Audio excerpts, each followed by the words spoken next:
Zina la Atate ndi la Mwana ndi la Mzimu Woyera. Amen. Chaulere cha Ambuye athu Yesu Khristu, chifundo cha Mulungu Atate komanso chiyanjano cha Mzimu Woyera zikhale nanu abale. Ndakubweretserani abale ulaliki umene unatuluka komaliza pa 28 April chaka cha 2011 ndipo mutu wake unena kuti maso a usiku ndakwata tambwali. Moni abale nonse, ndikulandireni ku nthawi ino, nthawi ya ulaliki. Nthawi imene timagawana mawu a Mulungu kuti atithandize pa moyo wathu wa moyo wa mzimu komanso wa thupi. Mutu wa ulaliki wathu lero tikunena kuti maso a usiku ndakwata tambwali. Maso a usiku ndakwata tambwali. Muli ndine Elizeyo Bambondhalika. Ndipo ulaliki wathu tiutenga kuchokera pa Mateyu mutu wa 6 ndi maya 22 mpaka na 23. Poyamba tiye tipemphere kaye. Mulungu Atate athu, ndinu amene nthawi zonse mmafuna kuti anthu anu akhale pa chikondi mmoyo wa mbanja. Ndinu amene mmawauza ndi kuwabwerezaniza pamodzi. Tikupemphera anthu onse amene ali mbanja Ambuye kuti muwathandize kuti athe kukhala anthu oyanjana. Komanso makamaka tikupemphera onse amene akufuna kukhala ndi ukwati posachedwapa. Aphunzitseni kusankha bwino kuti poteropo athe kumanga mabanja olimba. Tikupempha zonse m'dzina la Yesu Khristu yemweyo Ambuye athu. Amen. Mutu wa ulaliki wathu, maso a usiku ndakwata tambwali. Nyamulani mabaibulo anu Mateyu 6 ndi maya 22 mpaka na 23. Maso ndiwo nyale zowunikira thupi la munthu. Ngati maso ako ali bwino, m'thupi mwako monse mmakhala kuwala. Koma ngati maso ako sali bwino, m'thupi mwako monse mmakhala mdima. Tsono ngati kuwala kumene kumakhala mwa iwe kusanduka mdima, mdima wakewo ndi wochita kuti go. Amenewa ndiwo mawu a Ambuye. Ulemu kwa inu Ambuye. Kale nthawi imeneyo makolo akudziwa kucheza ndi ana awo. Kucheza ndi ana awo zisakuoneka ngati kuti zinthu zachibwana iyayi. Nthawi imeneyo ana akukondwa kukhala pafupi ndi makolo awo, nkumawamvesera ngati Mariya kumapazi a Ambuye Yesu. Ana akumakondwera ndi nthano, nkumatolamo nzeru m'malo mongozitenga nthano zija ngati zina zake zachikale. Ifenso nthawi imeneyo tili osinkhukirapo. Makolo athu ankatisonkhanitsa, tonse ankatikambira nkhani. Kwinaku natikokera nthawi kuti mwina usiku usatitalikire.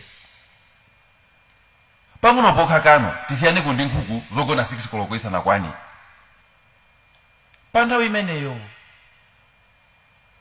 ankakonda kutiyimbira tinyimbo takale. Zinali zokondweretsa kuona bambo ndi mayi akuvomerezana nyimbo, mwamuna ndi mkazake kapena mkazake ndi mwamunake. Osati chifukwa choti alawabibira, koma pofuna kutapira ana awo nzeru zakale.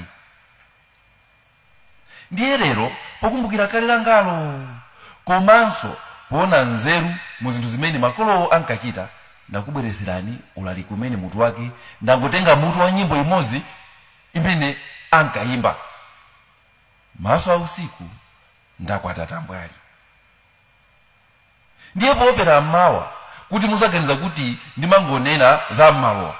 Ine ndaubusa ndithu ulendo wa kunyumba kukawafunsa amayi kuti atandiyimbirakonso kanyimbo kakaleko.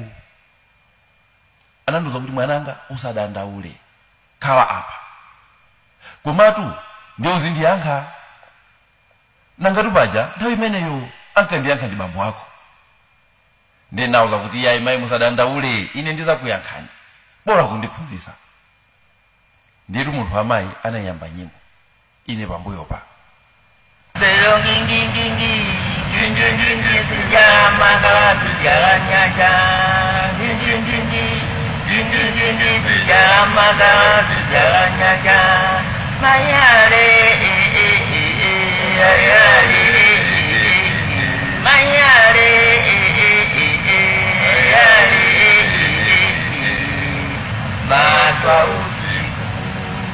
Ndakwata tambwali. Sejarah mata, sejarah nyanja. sijamala sijanyanja mayale mayale mayale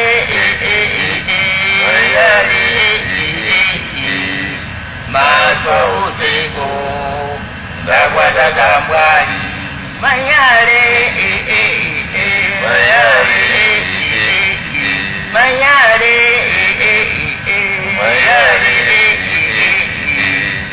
maso usiku anambe ndakwata tambwali. sindimaziwa kuti mayangali ndi mawu abwino choncho yayi timawu ngati taburenda fase mwachizolowezi sitimayiwala anthu amabanja pa nthawi ya ulaliki chifukwa tu paja lamulo lathu lalikulu ndi lachikondi ndipo ambuye yesu anayerekeza mmene ulili ufumu wakumwamba ndi mmene chili chikondi cha anthu ambanja. Anatiyerekezera kuti mmene amatikondera ndi mmenenso mamuna amakondera mkazi wake.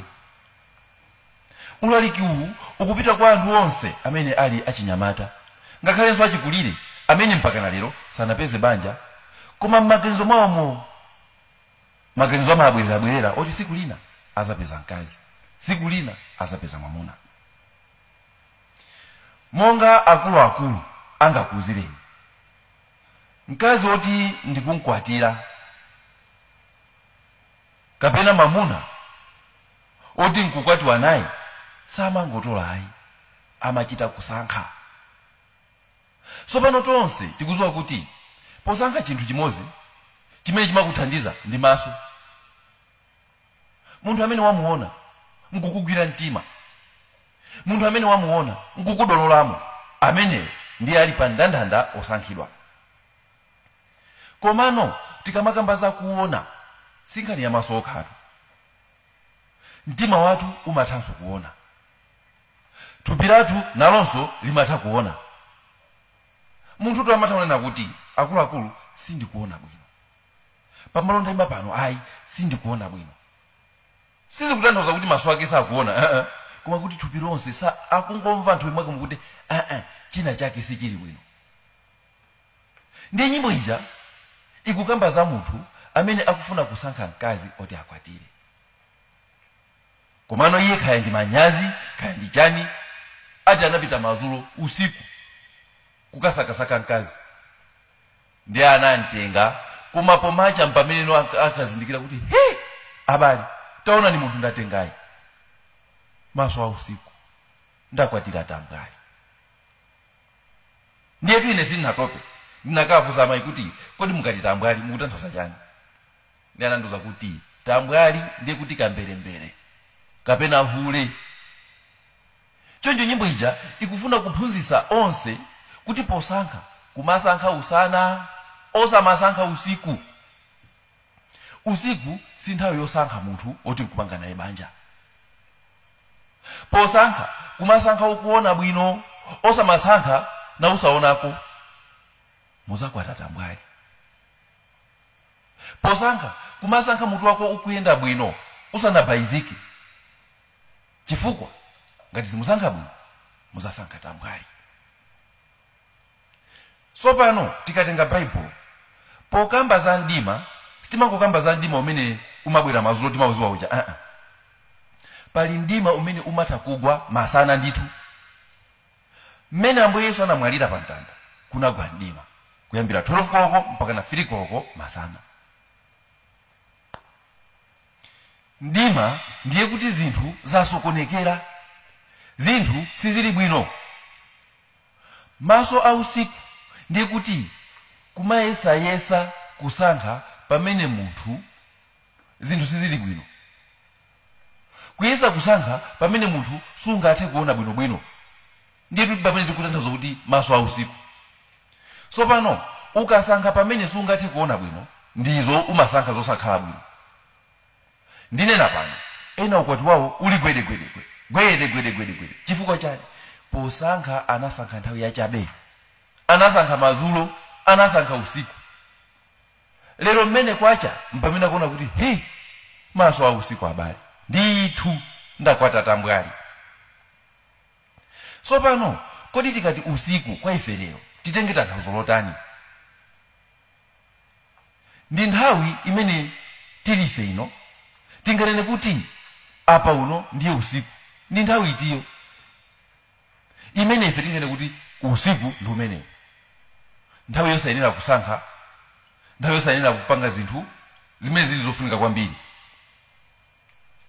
Choyamba, usiku weni umene timauziwawo si nthawi yosankha munthu woti upange naye banja iya. Si nthawi yosankha munthu woti upange naye chinthu cha serious ngati ukwati. Kodi munthu ungapite kubala usiku nkumakanena kuti ndifuna ndikafufuze mkazi wokwatira kapena mwamuna wokwatiwa naye usiku zoona, kapena kuukwati miganda imakhala usiku ija nkumapita kumene kumene kuti ndikupita ndikasankhe mkazi zoona, kapena kuti ndipita kumene ndikasankhe mwamuna kumganda usiku. Ambuye Yesu akuti maso ndi nyale yowunikira thupi. Tsopano ngati nyale yako singathe kuwunikira bwino, unganene bwanji kuti usankha zinthu zoyenerera? Pajatu nanena kuchirazuluko ena anavina ndi mizukwa kumganda nayesa kuti ndi akazi okongola. Maso a usiku ndakwata tambwali. Munthu akamwa mowa m'maso mwake mmachita ndima. N'chifukwa chake sizoona kuti munthu ukatenge munthu kumowa pamene m'maso muli chidima. Ukatero ndithu pasogolo uzanena wekha kuti ayi sindimaziwa chimene ndimasankha. Anthu kamafunsidwa, mkazi mwampasa mwanayi munatengana kuti? Ayi koma kuti yeye timakumana kumowa ndiye poti timamwera limodzi zinangotisokonekera. Mkazi atakukakamira ndi mwana ali koma ndiye undikwatiratu kamona kachikali kakulira mosa lekeza. Momirizika momo ndi umamutenga, ndiye umakhala pa ukapolo kukacha. Osamafuna utamuonanso ayi. Maso a usiku ndakwata tambwali. Si maso mokha ayi, si maso okha amene amaona. Pa nkhani yosankha munthu omanga naye banja, mtima nawo umasankha nawo. Tsopano ngati mtima wako sukuona bwinobwino, nthawi zina umatha kusankha zinthu zosakhala izo. Mtima wa munthu umatha kukhala mu mdima ngakhale uli masana. Ndiye inu mukuziwa mu mdima munthu umangolowera kulikonse, suziwa kumene ukulowera. Yohane 12:35 akuti munthu woyenda mu mdima saona kumene akupita. Kodi ndi chani chimene chingapangise mtima wa munthu kuti usankhe na usaona bwino? Ndi chani chimene chingapangise mtima wa munthu kuti ulephere kusankha molondola? Imafika nthawi imene munthu sumaona kumene ukupita. Anzako ndikumaonako kuti uyutu aukagwira kuzenje koma iweyo osaona ata. Mwache mumakani. Munthu wang'ono amene ali wang'ono ndithu ndipo zachikondi wangomva kumene kapena wangozitulukira kumene amakhala ngati oyenda mu mdima. Namwali amene wangokula kumene ziko liwangoyamba kumene kuliziwa chifukwa chakutengeka ndizo dabwisa zimene akuona moyo mwake. Chibwana chakecho chimakhala mdima wake, saganiza molondola, saganiza bwino. Ndi aja amakalowerana ndi mamuna makulu kulephera iwe, kulephera kunkanganulapo atakakamira ndithu ngati chiswe pa chidendene cha maziru. Ana ngati amenewo chifukwa choti akupanga zinthu ali mu mdima amazazindikira mochedwa kuti maso a usiku abale ndakwata tambwali. Kumuona yemwe uja amene amati ndiwe wekha atakatenga wina. Kumuona yemwe uja amati akati achemerere kukongola kwako kumachita ngati kuti zinthuzi zonse za Mayi Mariya anaonera nkhope yako. Lero akuoneka kuti alibe nawe ntchito mpang'ono pomwe, ndiye kwako kumakhala kumba m'manja ngati namfedwa kuti ho maso ausiku abale ndakwata tambwali. Chidima chimathanso kubwera m'maso chifukwa chotengeka ndi chilakolako, kusawukira mtima, kusatha kuona kuti kodi chinthu chofunika moyo wa munthu ndi chani. Kutengeka ndi maonekedwe, kutengeka ndi kukongola. Ndiyetu kukongola kumathobwa m'maso, kukongola kumabunthisa ubongo wa munthu. Mphunzitsi 9 ndi 8 akuti usayang'anisise chiphazuwa ndipo maso ako asakhale pa mkazi osakhala wako. Anthu ambiri anasokerana ku kukongola kwa mkazi. Kukongola kumausa chilakolako chonga ngati moto. Akutero mphunzitsi. Koma zikuti munene kuti anthu okongola si abwino kuwatenga ngati mkazi wako. Mphunzitsi yemweyo akunena pa chapter 26 verse ya 16 akuti mkazi wokongola wosamala bwino za nyumba mwake ngokoma ngati zuwa lotuluka mmawa kumulengalenga wa Ambuye. Nkhope yokongola yokhala pa thupi lopangidwa bwino njowala ngati yokhala pachoyika, ngati nyale yokhala pachoyikapo nyumba ya Ambuye. Ndiye ndikanena kuti kukongola sindingonena za nkhope yokhayi, koma chilichonse chimene chimakudolola nimo maonekedwe a munthu, kaya ndi mfuno yake, kaya ndi mapazi yake, kaya ndi chani. Maso anu amabwera chidima chifukwa chotengeka. Anthu kulephera kukuwuzani kuti munthu uyutu si munthu, mungomona kukongola choncho. Mwana mamuna osatheka asa meni wakongolera mucha. Tamona ni miyendo yake zoona ndi musiye. Kesa zulozulo lindamulota. Mungoziwa kuti mukupanga chisankho chanu mundima, mukupanga chisankho usiku, muza kumudwa pasogolo. Chidima chimathanso kubwera m'maso chifukwa cha mayamiko ndi matamando a anthu. Kuona anthu akumutamandira mamuna kuti ati amatha kuvina, iwe ndikutengekamo. Amene uja akhale wanga. Kodi mbanja momwe zitakukhalira kuvina? Kodi banja ndikuvina? Kumva anthu akunchemera asungwana. Asungwana uyo amaziwa kuimba. Kodi ndithu kukwatira nkukwatira ukakwatire kuti ati ndikwatire munthu ovina? Zona ati ndikwatire munthu oziwa kuimba? Umene unaokhala ukwati? Matamando a anthu nthawi zina ndi amene amatipangisa kukhala ngati tili mdima. Amabweretsa chidima mu mtima mwako, ndipo iwe posaziwa kuti ndikusankha uno ndi usiku, umafulumira nkukatenga munthu uja. Mbuyo mwa alendo ndi mmene nomaziwa kuti koma abale kuimba amayimba munthu uja ndi mmene amalalatira. Iwe usiku osagona kunchito kumangokhalira kufuwa kokha.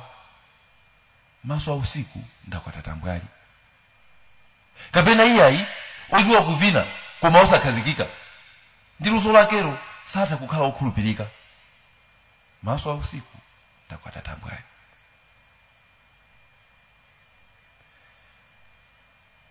Kukhuzidwa ndi chinthu kumatha kubweresanso chidima m'maso mwathu, m'maganizo mwathu, mwakuti munthu sutha kuganiza moyenera.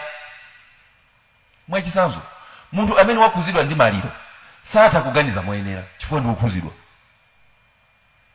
Mfumu imene kukhuzidwa ndi mulandu singathe kuweruza bwino mulanduwo chifukwa iyoyo ndi yokhuzidwa. Ndiye zija anthu amaukana mulandu zija mbalame ikagwera pauta. Choncho pamene munthu uli okhuzidwa umasowa anthu ena apadera amene chifukwa choti iwo okhuzidwa sali mu mdima ayi mmene uliliwe, ndipo atha kuona zinthu mmene zilili. Aliyense amene ali pa chibwenzi ameneyo ndi munthu okhuzidwa. N'chifukwa chake sangathe kuganiza moyenerera, sangathe kuganiza mwa straight, saona zinthu mmene anthu onse akuzionerayi. Amakhala munthu ophimbika m'maso. N'chifukwa chake amene wapeza chibwenzi amayenera aphunzire kumvesera zonena za anthu anzeru monga makolo. Aphunzire kumvesera anthu, akafunse anthu. asazikhulupirire yekha kuti iyeyo ndi akuona bwino zinthu. Iye ati kumuona munthu ngati wabwino pamene sali wabwino. Kukhala wokhuzidwa kumabweretsa chidima m'maso. Chidima chimabweranso chifukwa chosadekha kufuna kuchita zinthu mwachangu. Mwina chifukwa mwaona kuti anzanu onse akwatiwa ndiye wasala wekha, ndiye suyikaponso maganizo umangoti chagwa mbali ndiwo. Maso a usiku ndakwatata mkali. Ena amafuna moyo ofewa mwachangu, choncho amathamangira makobiri. Kwa iye ukwati uja sakuonamo ukwatinso iyayi, koma kungoonamo makobiri ndi moyo wabwino. Ndiye kwa iye aliyense amene ali ndi makobiri wakwanira pokhala mwamuna ake kapena mkazi wake. Ndiye kwa iye aliyense amene ali ndi makobiri wakwanira pokhala mwamuna ake kapena mkazi wake. Ndiye ndizija amakatulukira mochedwa kuti makobiri aja amachokera kwa za Satana. Amazindikira mochedwa kuti chuma chija nchokhwimira. Ndiye zimavuta nokutulukamo. Apa nguzidilira maso a usiku. Mwina kungomva kuti uyu ndi president wa Japan. Posakasaka u first lady munthu amatha kuda m'maso kulephera kufufuza za munthu uyo. Maso atadesedwa ndi khumbo la first lady. Pomazazindikira kuti munthu uyu mwa iye mulibemo mulungu mbuyo mwa alendo. Ndiyo mangokhala ngati mbewa yolowa modeka. Sungatuluke monso umangoyendera yoti kuchena nkupirira. Maso a usiku ndakwatata mbwali. N'chifukwa chake mpingo wathu eklesia umalangiza kuti pamene munthu ufuna kukwatira udeke, uyang'ane ndipo unziwe munthuyo. Panga kafukufuku wamphamvu ndithu umuyese umuone mtima wake, kandi chaka chimodzi kandi ziwiri kandi zitatu ukwati sathamangira. Ndiye tuli kuti maso a usiku ndakwatata mbwali. Tipemphere. Mulungu wamphamvu zonse, thandizani achinyamata athu amene akufuna kusakasaka anzawo kuti amange naye banja akhale anthu odekha. Kudekha kwawo kuwathandize kupeza munthu woyenerera kuti poteropo mabanja amene akumanga mpingo ndi dziko akhale mabanja olimba. Tikupempha zonsezi zina la Yesu Khristu yemweyo Ambuye athu. Amen. Ndakuthokozani abale.